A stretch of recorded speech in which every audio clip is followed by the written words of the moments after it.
Hai sobat, gimana kabar kalian? Semoga disehatkan selalu dan banyak rezekinya, amin. Jangan lupa untuk berlangganan. Dengan Anda berlangganan, Anda menjadi orang pertama di channel ini yang memiliki hak istimewa. Pada kesempatan kali ini, Sabta Novel akan melanjutkan BTTH Kaisar Api episode 5.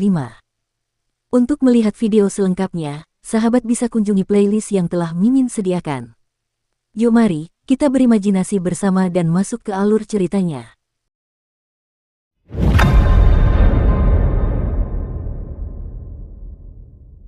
Di gerbang batu yang lebar, beberapa sosok berdiri di dalamnya. Fen Jue yang sesungguhnya. Semua pencapaian Xiaoyan di benua Doqi tidak dapat dipisahkan dari teknik kultivasi Fen Jue.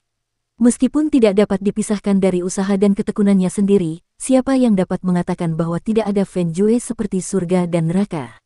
Penghargaan, merindukan, guru, tolong beri saya pencerahan. Meskipun Xiaoyan masih belum tahu apa yang disebut Fen Jue asli milik gurunya, dia berada di benua baru yang tidak dikenalnya ini. Hanya kekuatan yang menjadi jaminan terbaik, dan karena dia harus membangkitkan kembali leluhurnya untuk menemukan klan dan kekasihnya, kekuatan adalah hal yang paling penting, jadi Xiaoyan setuju tanpa berpikir. Bum bum bum, Xiaoyan melihat ada gulungan misterius di tangan Tuo Shegu tiba-tiba tanpa alasan. Melalui gulungan itu, Xiaoyan merasakan api aneh di tubuhnya dan bahkan hal-hal yang lebih dalam di tubuhnya menjadi lebih gelisah. Semua ini tampaknya disebabkan oleh gulungan di depannya. Tuan, inikah ini? Xiaoyan bertanya sambil menahan keterkejutan yang kuat di dalam hatinya, berpikir bahwa tuannya Tuo Shegu pasti tidak akan menyakitinya. Ini adalah penghakiman terakhir yang sesungguhnya, kata Tuo Shegu dengan jelas. Fen Jue yang asli. Pada saat ini, hati Xiaoyan sangat terkejut. Ketika dia masih di benua Doqi, jejak jiwanya yang tertinggal di benua Doqi mengatakan bahwa dia mampu mencapai prestasi ini karena Fen Jue, dan Tuo Shegu pernah berkata sebelumnya di benua Doqi bahwa bahkan jika dia adalah saya tidak tahu siapa yang menciptakan Burning Jue. Sekarang Kaisar Tuo She mengeluarkan gulungan lain yang disebut Burning Jue. Bagaimana mungkin Xiaoyan tidak terkejut? Tidak heran api aneh di tubuhku begitu gelisah. Tidak, seharusnya itu adalah Fen Jue di bagian terdalam tubuhku agar lebih akurat. Pada saat ini, Xiaoyan merasa bahwa Fen Jue di tubuhnya telah melihatnya. Ketika aku melihat Fen Jue di tangan Kaisar kuno Tuo Shi, aku merasa bahwa Fen Jue yang aku kembangkan seperti peta yang rusak dan sang guru tampaknya memiliki yang paling lengkap. Apakah ini terasa luar biasa? Kaisar kuno Tuo Shi menatap Xiaoyan sambil tersenyum, seolah-olah setiap gerakan dan bahkan pikiran di dalam hatinya semuanya terlihat oleh Kaisar kuno Tuo Shi. Jejak jiwa yang tertinggal di benua Doqi tertinggal saat aku baru saja naik pangkat menjadi Kaisar Do. Kau hanya mewarisi kekuatan apiku, tetapi tidak mewarisi teknik kultivasi yang lengkap ini.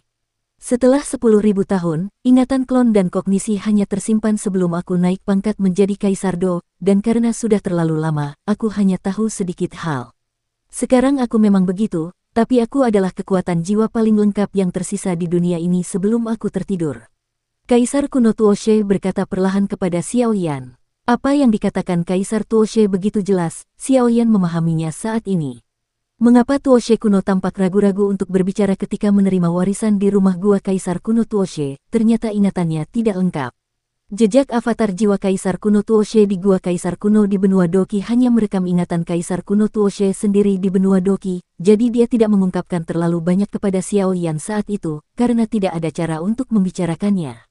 Bagaimanapun, ingatan itu tidak lengkap dan tidak ada cara untuk membicarakannya tanpa ingatan dunia baru. Setelah itu, Kaisar kuno Tuo She menerobos benua Doqi dan memasuki alam baru. Semua kenangan tidak tersimpan pada avatar jiwa benua Doqi. Tuo She kuno di depannya ditinggalkan oleh Tuo She kuno yang mengalami benua baru. Ketahui banyak rahasia yang tidak diketahui. Baiklah, cepatlah, kemarilah dan rasakan keputusan yang membara di tanganku dengan saksama. Kaisar kuno Tuo She menatap murid di depannya sambil tersenyum. Informasi yang dikembalikan dari kekuatan jiwa di benua Doqi sangat optimis tentang warisan ini. Xiaoyan, murid yang mengambil alih jubahnya, mengangguk ke arahnya dengan cukup puas. Menatap kosong pada gulungan hitam ilusi di tangan Kaisar Tuo Shegu, Xiaoyan menjilat lidahnya dan berkata sambil tersenyum, meskipun aku tidak tahu apa yang akan terjadi di masa depan, aku benar-benar memiliki takdir denganmu. Setelah selesai bicara, Xiaoyan menyunggingkan senyum cerah di wajah halusnya. Tanpa ragu, dia mengambil gulungan hitam itu dari pandangan mata Kaisar Tuo She yang sedikit tergerak. Tepat saat telapak tangan menyentuh gulungan itu, rasa panas membara keluar dari telapak tangan itu. Hah, Xiaoyan menatap Kaisar kuno Tuoshe dengan bingung. Meskipun Xiaoyan telah melahap beberapa jenis api aneh, suhu ini tidak menjadi masalah, tetapi Xiaoyan takut sesuatu akan berubah, jadi dia menoleh untuk melihat tuannya. Tenang saja, ini Fen Jue yang sedang memeriksa apakah ada api abnormal di tubuhmu, karena Fen Jue yang asli, api abnormal adalah dasar dari kultivasi. Kaisar Tuoshi jelas melihat ketidakpahaman Xiaoyan dan berbicara. Pada gulungan burning Jue hitam, sebuah api kecil terbang ke arah tubuh Xiaoyan dengan kecepatan tinggi. Awalnya, Xiaoyan merasa bahwa api ini terbang di dalam tubuhnya, tetapi seiring berjalannya waktu, ia merasakannya dengan hati-hati.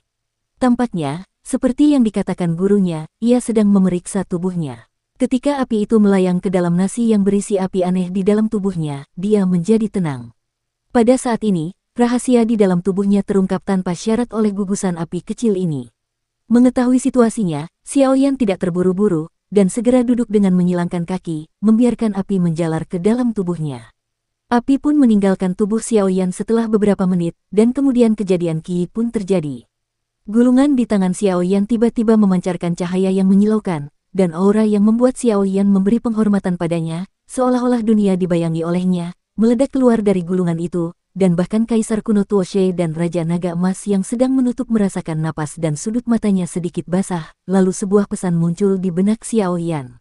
Keputusan ini disebut Burning Jue. Terbagi menjadi 6 alam. Satu adalah Burning Jue, membakar fondasi. Yang kedua adalah Burning Jue, membakar jiwa. Yang ketiga adalah Burning Jue, membakar tubuh. 4 adalah Burning Heaven. 5 adalah Burning Earth. 6 adalah Burning God's Self menjadi dunia. Itu adalah praktik yang diciptakan oleh dewa dengan seluruh kekuatannya, dan itu adalah pekerjaan yang paling saya banggakan. Nilainya tak terukur. Mereka yang memperoleh praktik ini mencari kekayaan dan bahaya, jejak surga dan jejak neraka, berharap mereka yang ditakdirkan bisa mendapatkannya jika terjadi malapetaka, itu dapat membantu dunia, ingatlah itu. Sebuah suara panjang dan kuno perlahan muncul di benak Xiaoyan. Mata Xiaoyan menatap kosong ke depan, karena yang disebut sebagai pendiri Fen Jue tadi memiliki tanda yang sama di dahinya, dan itu adalah tanda leluhur klan Xiaonya. Saya yakin Anda juga telah merasakan jejak tanda leluhur. Saya hanya dapat memberitahu Anda sekarang bahwa pendiri Fen Jue memang memiliki hubungan yang dalam dengan klan Xiao Anda, tetapi jika Anda ingin menemukan klan Anda harus menjadi lebih kuat. Melihat akhir meditasi, Kaisar Tuoshe bertanya kepada Xiaoyan, yang baru saja membuka matanya. Dukung terus channel YouTube Sabta Novel. Aku harus mencari tahu apa yang terjadi. Pikiran Xiaoyan penuh dengan pikiran.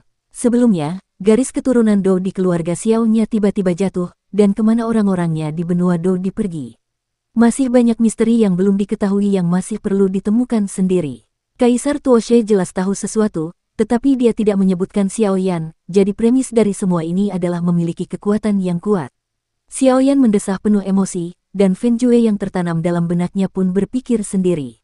Memang, akhir juga merupakan awal yang baru. Benua Doki tempat kita berada hanya dapat dianggap sebagai alam yang lebih rendah. Jika kamu memiliki cukup kekuatan, kamu akan dipromosikan ke alam yang lebih tinggi ini.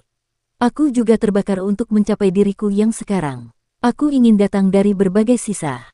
Kamu juga harus mengenal beberapa pendiri Fen Jue dalam dialog antara kamu, dan kamu harus memanggilnya Shizu.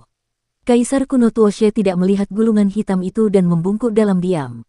Tuan, dia pasti eksistensi paling puncak di dunia besar ini, kan?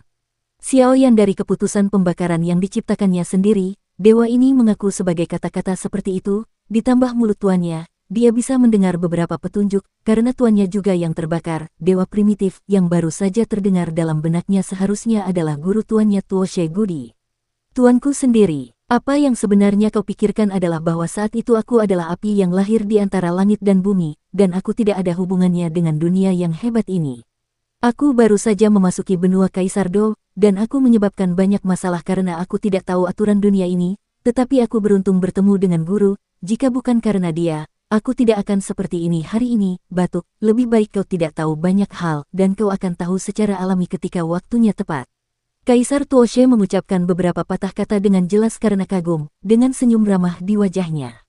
Sudut matanya yang basah tidak bisa menyembunyikan rasa rindunya pada gurunya, dan kemudian dia dengan cepat mengubah mulutnya seolah-olah Xiaoyan telah menemukannya. Karena kamu sekarang telah memperoleh penghakiman pembakaran yang lengkap, maka keinginanku telah terpenuhi. Guru akan memberikan penjelasannya saat dia bangun nanti. Kaisar Tuo Shegu menghela napas dalam-dalam. Tetapi ada satu hal lagi yang membutuhkan bantuanmu, atau sebuah misi, tetapi itu mungkin cara terbaik bagimu untuk menjadi lebih kuat. Kaisar kuno Tuo She tiba-tiba menatap Xiaoyan dan Raja Naga Emas dengan serius. Perintah guru harus dipatuhi. Guru, tolong katakan. Xiaoyan mengepalkan kedua tangannya dan memberi hormat kepada Kaisar kuno Tuo She. Kamu harus mengumpulkan api suci. Semakin banyak semakin baik. Karena ini terkait dengan garis keturunan keluarga Xiao dan perang di masa depan, tidak nyaman bagiku untuk memberitahumu secara rinci, tetapi Xiao Jin akan membantumu. Ingat, kamu tidak boleh mengaktifkan dan menggunakan pola klanmu jika kekuatanmu belum mencapai level bertarung dengan para dewa. Tuo She Gudi berkata dengan sungguh-sungguh. Memang, Xiaoyan merasakan jejak darah dari fluktuasi Feng Jue, dan apa yang dikatakan tuannya tampak benar.